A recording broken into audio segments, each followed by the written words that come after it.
রাজধানীর মিরপুর মডেল থানার দেলোয়ার হোসেন হত্যা মামলায় ডিজিএফআইয়ের সাবেক মহাপরিচালক সাবেক সেনা কর্মকর্তা শেখ মামুন খালেদকে ৬ দিনের রিমান্ড দেওয়া হয়েছে। শুনানি শেষে ঢাকার মেট্রোপলিটন ম্যাজিস্ট্রেট জুয়েল রানার আদালত এ আদেশ দেন। এদিন ৫ দিনের রিমান্ড শেষে তাকে আদালতে হাজির করা হয়। মামলার তদন্ত কর্মকর্তা আরও ৭ দিনের রিমান্ড চেয়ে আবেদন করেন। বিচারক ৬ দিনের রিমান্ড মঞ্জুর করেন। এর আগে গত ২৫ মার্চ মধ্যরাতে রাজধানীর মিরপুরের ডিওএইচএস এর বাসা থেকে তাকে গ্রেফতার করা হয়।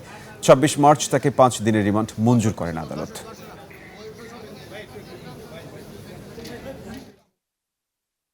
তার যে অপকর্মগুলো, তার যে ফ্যাসিস্ট হাসিনার সঙ্গে তার যে সম্পর্ক এবং তার মানুষ আইনজীবী রাজনীতিবিদদেরকে যে নির্যাতন, গুম খুন, আয়নাঘর, এইসব যে তার যে ভূমিকা ছিল, এগুলিও বেরিয়ে আসবে।